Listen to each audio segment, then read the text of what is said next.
غصے کے نتائج دیکھے، 1-2 منٹ خالی آدمی رکے اور سوچے کہ میں نے اس وقت غصہ کیا تو کیا ہوگا. تو اگر آدمی اسی وقت سوچ لے تو بہت سارے نقصانات سے آدمی بچ سکتا ہے، چاہے وہ دینی ہو یا دنیوی ہو. باس نے ڈانٹ دیا، باس کو بھی پلٹا کے بول دیا تمہارا نوکر زندگی میرے کو کیا خریدے گا، تم نے نہیں سنتا میں تمہاری بات، ٹھیک ہے نہیں سنتا تو جا گھر کو، جس کی سننے کا سن. گھر پہ آ کے بولا واپس فون کر کے سر میرے سے غلطی ہوئی ذرا، ٹھیک ہے کل سے آ جاؤ تنخواہ آدھی، ٹھیک ہے چلے گا ابھی کہیں اور تو ملنے والا نہیں. تو آدمی اس طرح سے نقصان اٹھاتا ہے. تو بعض اوقات آدمی غصے میں کوئی قدم اٹھا لیتا ہے اور اس کے بعد میں پھر اس کی بھرپائی کی کوشش کرتا ہے. اس سے اچھا یہ ہے کہ ایک آدمی غصہ اتارنے سے پہلے ہی سوچے کہ میں اگر یہاں یہ قدم اٹھاتا ہوں، یہ زبان چلاتا ہوں، یہ بولتا ہوں، جو میرا دل بول رہا ہے بول، جو میرا دل کہہ رہا ہے کہ کر، اگر وہ میں نہیں کرتا ہوں یا وہ کرتا ہوں تو کیا ہوگا، نہیں کرتا ہوں تو کیا ہوگا. آدمی تھوڑی دیر کے لیے اپنا کیلکولیشن کر لے تو آدمی نقصان سے بچ جائے گا.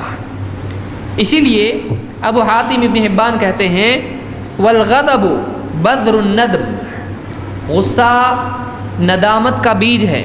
غصے کا جیسے بیج بوتے ہیں تو پیداوار آتی ہے، تو غصہ اگر نکالتا ہے تو کیا نکلے گا اس سے، کون سی پیداوار نکلے گی، غصہ بوئے گا پیداوار کون سی نکلے گی، افسوس کی، پچھتاوے کی پیداوار اس سے نکلے گی.